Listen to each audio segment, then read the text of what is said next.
Filsafat Pendidikan Ki Hajar Dewantoro dalam perspektif kekinian.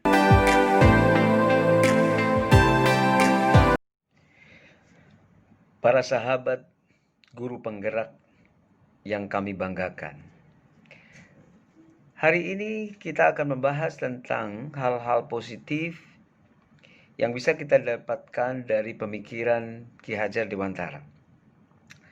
Salah satunya, Ki Hajar Dewantara memandang pendidikan itu sebagai upaya untuk mengubah kehidupan ini menjadi lebih baik lagi dari waktu ke waktu. Secara trikon, yakni kontinuitas, artinya berkelanjutan, konvergensi, bertemu dalam satu titik yang terpusat, dan konsentris, memiliki keunikan sesuai dengan kodrat dan keadaannya. Para sahabat, guru penggerak yang kami banggakan, pernahkah kita melihat bagaimana seorang anak kecil pertama kali belajar naik sepeda? Mereka menangis ketakutan dan cemas. Untuk bisa naik sepeda saja, sebagian besar anak tidak siap, karena mereka belum punya tujuan yang jelas dan ketiadaan keterampilan bersepeda.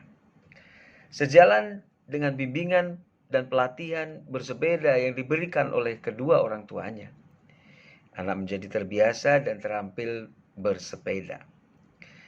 Setelah itu yang terjadi adalah anak berusaha untuk melepaskan diri dari kontrol orang tuanya.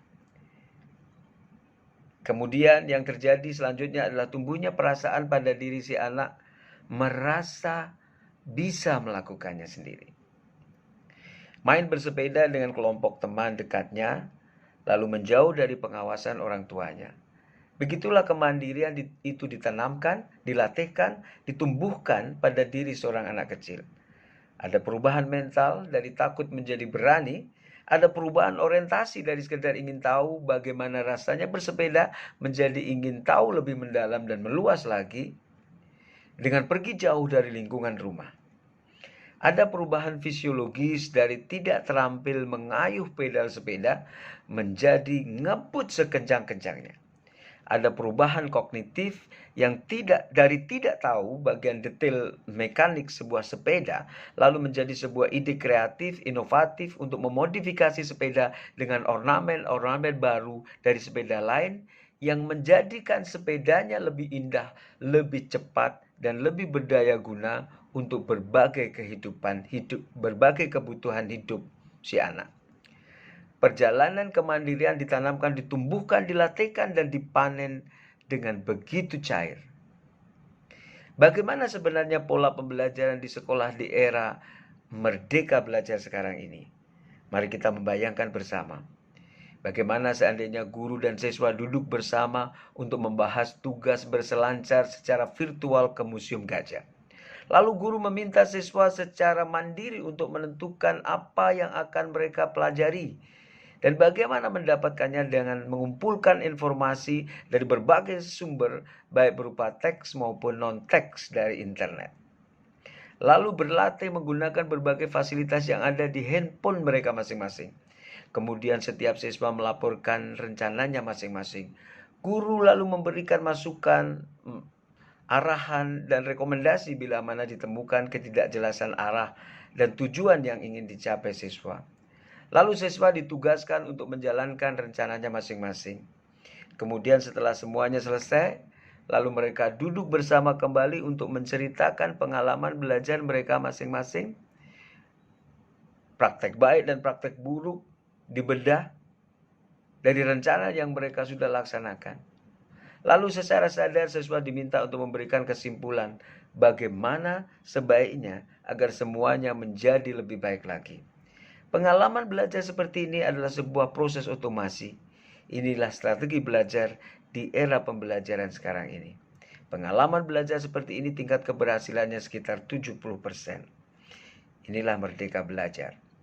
Pengalaman belajar yang terjadi pada siswa bukan hanya sekedar membaca dan menyimak, bukan hanya sekedar menghafal kata-kata dan mengingatnya, dan bukan hanya sekedar praktek menggunakan peralatan tertentu.